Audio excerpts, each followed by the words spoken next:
అయితే విఠలాచార్య గారి సినిమాల్లో ఎంతైతే ఇవన్నీ దయ్యాలు ఇవన్నీ అనుకుంటామో, జానపద గాథలనేవి చాలా ఎక్కువుంటాయి. జానపద కథానాయకుడు నరసింహరాజు గారు అనగానే అలా ఒకటి ఫిక్స్ అయిపోయింది కదా! విఠలాచార్య సినిమా అనగానే ఇలా ఫిక్స్ అయిపోయింది. ఆ టైంలోనే మీరు సూపర్ హిట్ హీరో అక్కడ. జానపద చిత్రాలు అంటే మీరే కనిపించేవాళ్ళు. మీతో పాటుగా కాంతారావు గారు కూడా 'కత్తి యుద్ధం కాంతారావు' జానపద కళాకారులు. ఎలా ఉండేది ఆ టైంలో? కాదండి. అంటే రామారావు గారు ఫస్ట్ చేసేవారు. తర్వాత కాంతారావు గారు చేసేవారు. వారు చేసినప్పుడే నాకు విఠలాచార్య గారు అవకాశం ఇచ్చారు. నాతో తీసిన తర్వాత ఇంకా వారెవరూ చేయలేదండి. రామారావు గారు ఒక్కటి చేశారు, సింహబలుడు అని ఒక్కటి చేశారు. కాంతారావు గారు హీరోగా చేయలేదు. కాంతారావు గారు పొజిషనే నాకు ఇచ్చారు విఠలాచార్య గారు. సో నా బిహేవియర్ ఈ సినిమాల్లో ముఖ్యంగా, సినిమాల్లోనే కాదు ఈవెన్ రాజకీయాల్లో కూడా ముఖ్యంగా బిహేవియర్ మీద ఆధారపడి ఉంటుందండి. బిహేవియర్ బాగున్నట్టయితే పెద్దవాళ్ళు మనల్ని ఆదరిస్తారు. సో నా బిహేవియర్ ఎలా ఉండాలి ఏంటనేది నా అనుభవం ద్వారా నేను డే బై డే నేను నేర్చుకోవటం వల్ల, నా బిహేవియర్ వల్ల విఠలాచార్య గారికి వారు తీసిన అన్ని పిక్చర్లు నేనే చేశాను హీరోగా. అంటే నా బిహేవియర్ వారికి నచ్చింది. నా టైమింగ్ అవ్వనివ్వండి, నేను చేయటం, నా విధేయతగా ఉండటం. సో వారు అన్ని పిక్చర్లు, జగన్మోహన్ తర్వాత గంధర్వ కన్య, నవమోహిని, మోహిని శపథం, ఇలాంటివన్నీ. అదేవిధంగా పక్కన వారి శిష్యులైనటువంటి పింజల సుబ్బారావు గారు 1 సంవత్సరంలో 3 సినిమాలు, త్రిలోక సుందరి, లక్ష్మీ పూజ, మహాశక్తి, ఇటువంటివన్నీ చేశాను. ఆల్మోస్ట్ ఆల్ జయలలిత గారు, వాణిశ్రీ గారు తప్ప మిగిలిన అందరు హీరోయిన్స్తో, జయసుధ గారు, లత గారు, మంజుల గారు, మాధవి గారు, కవిత, ప్రభ, అందరితో కూడా అందరితో నేను వర్క్ చేశా హీరోగా. వారందరూ హీరోయిన్స్గా ఉండేవారు. సో బిహేవియర్ వల్ల కూడా నాకు దగ్గర 100 మూవీస్ చేశానండి. బిహేవియర్ వల్ల అందరూ ఇచ్చారు. నేను వారితో స్నేహం లేకపోయినా సో ఈ వేషానికి వారు బాగుంటారు. ఇక ఏంటంటే నాకు అవకాశం జగన్మోహన్లో ఇచ్చారు కాబట్టి నేనే అన్నీ చేయటం వల్ల నేనే కథానాయకుడిని, ఈయనొక్కరే రాజకుమారుడు అని అనుకోవటమే తప్పదా. మిగిలిన ఎవరికిచ్చినా బాగుంటారు కదా. ఎవరికిచ్చినా ఆ వేషం వేసుకుని అలా విగ్గి పెట్టుకుని అటు ఉంటుంటే కొంచెం బాడీ అది ఉన్నవాళ్ళు చక్కగా ఉంటారండి. అవకాశం ఎవరికి ఇవ్వకుండా నాకే విఠలాచార్య గారు, మిగిలిన ప్రొడ్యూసర్స్ కూడా ఇవ్వటం జరిగింది.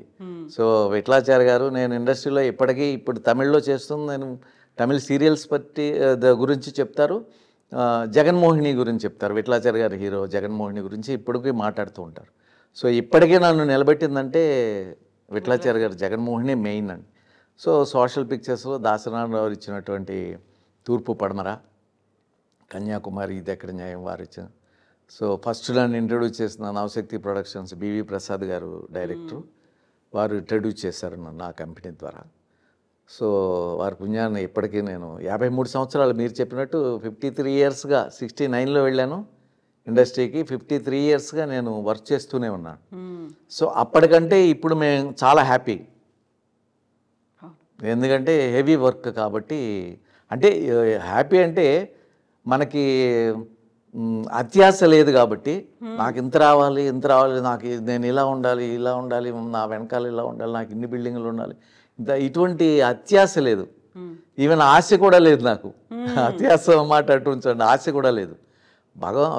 భగవంతుడు ఎలా నడిపిస్తే అలా.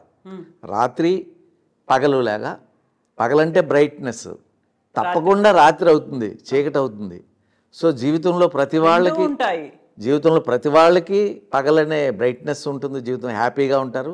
కష్టం అనేది వస్తుంది రాత్రి సమయంలో.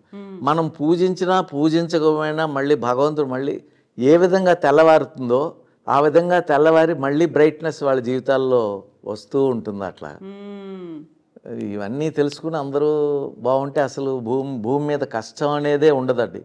ఉన్నవాళ్ళు, డబ్బున్న వాళ్ళు మంచి మనసుతో, ఎక్సెస్ డబ్బుని ఏం చేసుకుంటారు? ఏం చేయలేరు కదా. మీరు తినేది నేను కొంచెం ఎక్కువ తినొచ్చు, లేకపోతే కొంచెం 2-3 కర్రీలు చేసుకోవచ్చు, అంత చేసుకోవచ్చు. కానీ మీరు అంతకంటే ఎక్కువ తినలేము కదా. సో మిగిలినంతా ఏముందండి, మిగిలినంతా ఎవరో ఏమి పట్టుకెళ్ళలేం. సో మన పక్కవాడు కూడా బాధ ఉంది అంటే వాళ్ళని చూసినట్టయితే అసలు ఈ భూమి మీద మనిషికి కష్టమే ఉండదు. ఈ మనుషులు కూడా ఇతర జీవుల గురించి భగవంతుడు ఇస్తున్నది సరిపోదు అన్నట్టుగా ఎన్నో వెజిటేరియన్ అనేక కూరలు, కూరగాయలు, పళ్ళు అనేకమైన ఇస్తూ ఉంటే ఇవన్నీ వీటితో పాటు ఇంకా జీవుల్ని నోరు లేని జీవాలని హింసించి కోసేసి వాటన్నిటిని తినటం కూడా అంత నాకైతే ఇష్టం లేదు. ఎందుకంటే మనకు లేకపోతే మనం తిన్నాం, ఏమీ దొరకని చోట అప్పుడు ఒక జీవిని కోసి తిన్నాము అంటే బ్రతకటం కోసం అది కూడా తప్పే. పోతే పోయామని తినకూడదు, దాన్ని ఆదరించాలి. కానీ అటువంటి సమయంలో తిన్నామంటే ఒక అర్థం, సరదా కోసం, ఫంక్షన్ కోసం, గొప్ప కోసం నోరు లేని జీవాలను అయ్యో అయ్యో అని అరుస్తూ ఉంటే వాటిని అయితే ప్రోటీన్స్ వస్తాయి అనేది కూడా, ప్రోటీన్స్ ఎక్కువైతే యూరిక్ యాసిడ్ ఎక్కువయ్యి కాళ్ళు అయ్యి లావయ్యి నడవలేని పరిస్థితి వస్తుందండి. అది తెలుసా? ప్రోటీన్స్ ఎక్కువైతే మీకు ప్రోటీన్స్ కావాల్సిన వాటిలో కాదండి, అన్ని పెసలు రాత్రి నానబెట్టి, ఈ రాత్రి నానబెడితే నెక్స్ట్ డే మార్నింగ్ వాటర్ తీసేసి దానిపైన ఉట్టి మూత పెడితే అవి మొలకలు వస్తాయి.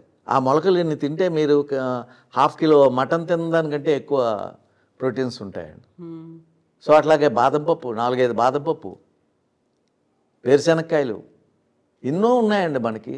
ఎన్ని డ్రై ఫ్రూట్, ఖర్జూరం, ఇంకా ఫ్రూట్స్ తీసుకుంటే బనానా, ఇవి మ్యాంగో టైంలో మ్యాంగో, బనానా, ఇవన్నీ ఎటువంటివి ఉంటాయండి, ఎటువంటి ఆహార పదార్థాలు. ముందు నుంచి మీరు తినకపోయేవాళ్ళ అసలు నాన్ వెజ్? నేను మానేసాను తెలుసుకుని. 40 సంవత్సరాల కిందట నేను ఫుల్ నాన్ వెజిటేరియన్. రాజులం కదా మేము, క్షత్రియాస్. సో విలేజెస్లో చేపల చెరువులు పాడుకుని వాటిలో ఉన్న చేపలన్నీ తెచ్చి మా మదర్ తినరు, నా డాటర్ తినరు. సో నేను ఆలోచన వచ్చి నేను ఇవన్నీ ఆలోచించి ఇది తప్పు, ఇది తప్పు, ఇది తప్పేమో.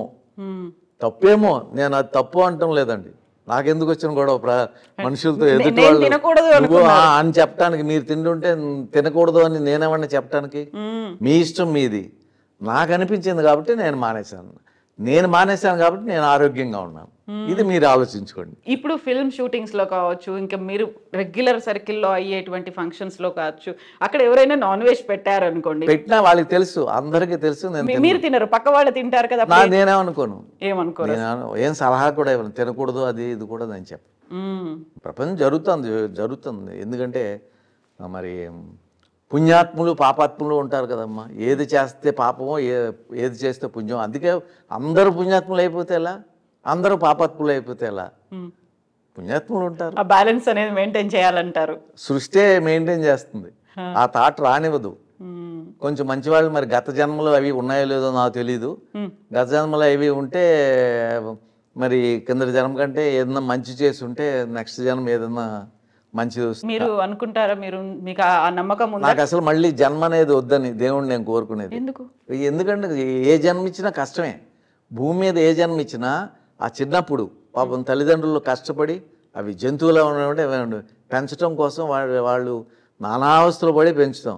పెంచేసరికి మనం పెద్దవాళ్ళే అసలు తల్లిదండ్రుల జోలికి వెళ్ళాం, వాళ్ళు చూడం. మరి చాలా కష్టం కదా. వాళ్ళ జీవితం అంతా మనకిస్తే తల్లిదండ్రులు చూడకుండా ఎంతమంది అనాథాశ్రమాల్లో పెడుతున్నారు డబ్బులు ఉన్న వాళ్ళు తల్లిదండ్రుల్ని. కనీసం వాళ్ళని దగ్గర పెట్టుకుని వాళ్ళు జీవితాంతం ఎంత బాగా చూడాలి మనల్ని చూస్తున్నటువంటి వాళ్ళని, అన్నీ అర్పించిన వాళ్ళని. సో ఒక నమ్మకం అనేది ఉంటుంది కదా, గత జన్మలో మనం ఏదో పుణ్యం చేసుకుంటే ఈ జన్మలో మనుషులుగా పుడతారు అనేది కూడా ఉంటుంది. దాన్ని నమ్ముతారా మరి? నేను అసలు దేన్ని నమ్మరు అసలు? గత జన్మలు ఉంటాయని నేను నమ్మనమ్మా. గత జన్మ అనేది ఉండదేమో, అది ఏంటో ఈ సృష్టి అలా జరుగుతుందని తెలియదు. అంతే, వెళ్ళిపోయిన తర్వాత, ఆగిపోయిన తర్వాత, గుండె ఆగిపోయిన తర్వాత ఇంకేమీ లేదు. ఇది కూడా ఏంటంటే కర్మలో ఉండమండి, లేకపోతే ఏమో తెలియదు. తల్లిదండ్రులు మనల్ని భూమి మీదకి తీసుకొచ్చిన తర్వాత వాళ్ళు కష్టాలు పడి వాళ్ళ జీవితాలు అయిపోతాయి. మళ్ళీ మనం అలా తల్లిదండ్రులు అవుతాం. ఒక సర్కిల్ అది జరుగుతూ ఉంది. రాత్రి పగలు ఎలా వస్తుందో అలా జరుగుతూ ఉంది. సరే, ఇంకా తప్పదు. ప్రాణం వచ్చిందంటే, పుట్టాము అంటే తప్పదు. అది ఏంటో తెలియదు కదా. మళ్ళీ నెక్స్ట్ జన్మ ఇంకోటి వచ్చిందంటే మనకి ప్రీవియస్ జన్మ తెలియదు కదమ్మా. మనం ఏం చేసామో ఏమీ తెలియదు.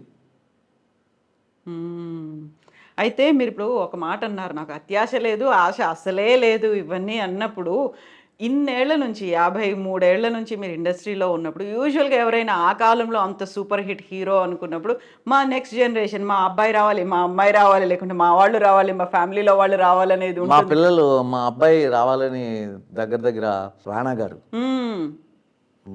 దగ్గుబాటి రాణా, హైట్ గల్లా ఇదిగా ఉంటారు. రాణా గారే కదా ఆయన పేరు. దగ్గుబాటి రాణా ఆయనలా ఉంటారు. ఆయన కంటే ఇంకా ఫిజిక్ ఎక్కువ ఉంటుంది, మ్మ్. అంత హైట్. అది ఆయన కెనడాలో ఉన్నాడు. కెనడా వెళ్ళక ముందు చదువుకునే ముందు ఫీల్డ్కి వస్తా అన్నారు. మ్మ్. నేను ఫీల్డ్లో ఉన్నటువంటి సో ఇన్ని సక్సెస్ అవటం ఫీల్డ్లో చాలా కష్టం. ఇప్పుడు ఎందుకంటే దాసనారాయణరావు అన్నీ ఉండి కూడా వారి అబ్బాయిని పైకి తీసుకురాలేకపోయారు. అలాగే అనేక మంది ఆర్టిస్టులు, ఎంఎస్ నారాయణ గారు, ఇంకా అనేక మంది ఆర్టిస్టులు వాళ్ళ పిల్లల్ని తీసుకురావాలనుకున్నారు, రాలేకపోయారు. అలాగే డైరెక్టర్స్ కూడా వారి కొడుకులను తీసుకురావాలనుకున్నారు, రాలేకపోయారు. సో ఇదేంటంటే దాని మీద కాన్సన్ట్రేషన్ ఉండి, ఇది కూడా అదృష్టం, మ్మ్. లక్ కూడా ఉండాలండి. లక్ ఫేవర్ చేయాలి, మనం సిన్సియర్గానే ఉండాలి, లక్ కూడా ఫేవర్ చేయాలి. ఇక్కడికి పాపం 20 సంవత్సరంలో 16లో వచ్చి 60 years అప్పుడు కూడా ఇంకా అలాగే ఉన్నవాళ్ళు, ఎక్కడికి వెళ్ళలేకుండా ఎంతమందో నేను చూశాను. నాతో పాటు వచ్చిన వాళ్ళు 50 సంవత్సరాల కింద వచ్చిన వాళ్ళు అలాగే ఏమీ లేకుండా అలాగే ఉండి పాపం ఇంకా అవుతాం అనుకున్నాను. ఇవన్నీ చూసి భయం. సినిమా ఫీల్డ్ అంటే కొత్త వాళ్ళు ఎవరన్నా వస్తున్నారంటే నాకు చాలా భయం. ఎన్ని అవస్థలు పడతారో, ఏం కష్టపడతారో, ఏం ఇది. తర్వాత ఇన్ని పడినా వాళ్ళకి అది దక్కుతుందో లేదో. సో దాంతో మా అబ్బాయి మంచి డాన్సరు, చాలా మంచి డాన్సరు, చాలా బాగా మంచి నటుడు. నేను కాదు. ఓ అవునా? అవునండి. ఎలా వాడు తెలుసు నటుడు మంచి నటుడు అని? వాడే అన్నాడు, డాడీ మీరు ఆర్టిస్ట్ కాదు, నేను ఆర్టిస్టు, చూడండి అని అని నవ్వాడు. ఇలా చూసేసరికి ఏడుస్తుంటే కళ్ళంట నీళ్ళు వచ్చేసింది. నేను గ్లిజరన్ పెట్టుకున్నా రావు, పొడుచుకున్నా. సో డ్యాన్స్ అనేది అప్పట్లో చిరంజీవి వీళ్ళు ఎంట్రన్స్లో ఈ బ్రేక్ డాన్సులు చేయకముందు వాడు అప్పట్లో ఏదో బ్యాట్ ఇలా అని అవి చేసి, ఇవన్నీ నీకు ఎలా తెలుసు అంటే నేను అన్నీ అబ్జర్వ్ చేస్తున్నాను, చేస్తాను పక్కింట్లో అంకుల్ దగ్గర అక్కడ అని, ఈ క్యాసెట్ చూసి ఆ క్యాసెట్ చూస్తాను. సో నేను సినిమా ఫీల్డ్కి వస్తాను. భయం వేస్తుంది, నాకు వద్దు అనిపించింది. అయినా ఒక ప్రొడ్యూసర్ ఉన్నటువంటి పెద్ద ప్రొడ్యూసర్కి నేను ఫొటోస్ చూపించాను. మా అబ్బాయి అండి ఏదన్నా సీరియల్లే వాళ్ళు తీస్తున్నారు అప్పట్లో, సీరియల్లో హీరోగా ఏదన్నా ఛాన్స్ అంటే పిలవలేదు. వాళ్ళు చూశారు, మీ అబ్బాయి అని తెలుసు, మా అబ్బాయి అని తెలుసు, పిలవలేదు, ఎవరికో ఇచ్చారు. ఆ అబ్బాయి అసలు బాగోడు. అటువంటిది ఆ అబ్బాయికి వేరే అబ్బాయికి ఇవ్వటం జరిగింది. ఓ ఎందుకు ఇవ్వలేకపోయారు, వారికి ఎందుకు ఇచ్చారు? వారికంటే వీడు పెద్ద ఆర్టిస్టు, ప్లస్ పేరు నరసింహరాజు గారు అబ్బాయి అని తెలుసు. సో ఇన్నున్నా ఇవ్వలేదు అంటే ఇది అదృష్టం ఉండాలి, బిహేవియర్ ఉండాలి, రావచ్చు రాకపోవచ్చు. అందుకని వద్దని బాబు, నేను ఎన్నో కష్టాలు పడి ఏదో ఇప్పుడు పేరు ప్రతిష్టలు తప్ప ఆర్థికంగా ఆహాని ఎదగలేకపోయాను.